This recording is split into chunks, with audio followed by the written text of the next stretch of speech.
કોન્ટ્રાક્ટમાં corruption, તંત્રની બેદરકારી અને લિટરલી આગ લાગે એટલે તબેલાને તાળું મારવા જેવી આખી વાતો, એ બધી જે લાચારી, લાપરવાહી આ બધું જ ચાલી રહ્યું છે આપણે ત્યાં, એને કારણે વધુ એક દુર્ઘટના ગુજરાતની અંદર થઈ છે. કમનસીબે મારા રાજકોટની અંદર ગેમ ઝોનમાં આગ લાગી છે અને આગ એસીના સ્પાર્કને કારણે લાગી, પણ પછી પતરા એટલા નબળા વાપરવામાં આવેલા હતા કે આખા ઓગળી ગયા અને એને કારણે કેટલાય લોકો ભડથું થઈ ગયા છે. એક બાજુના ભાગમાંથી જ હજી તો કાઢવામાં આવ્યા છે મૃતદેહો, એમાં 25 થી 30 જેટલા હોય એટલી આશંકા છે અને હજી તો કામ ચાલુ છે. કોઈ હેલ્પલાઇન નંબર તો હજી છે નહીં.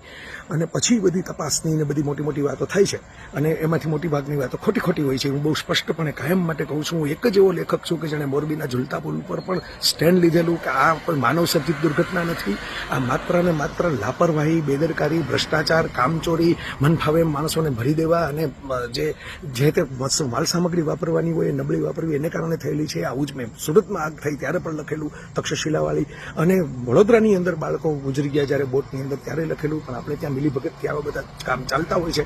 જ્યારે આવી કંઈ ઘટના બને ત્યારે લોકો થોડીક વાર જાગે છે, પછી પાછા ઊંઘી જાય છે અને એક આખી મંડળી હોય છે જે સતત વાહ વાહ વાહ વાહ વાહ વાહ વાહ વાહ કર્યા કરતી હોય. એટલે લોકલ તંત્રને કે ઉપર બેઠેલા માણસોને પૂરી સાચી વાતની ખબર જ ન પડવા દે, કોઈ ફરિયાદનો સવાલનો અવાજ જ ન સાંભળવા દે. બહુ ભયંકર દુર્ઘટના છે, બહુ કરુણ દુર્ઘટના છે.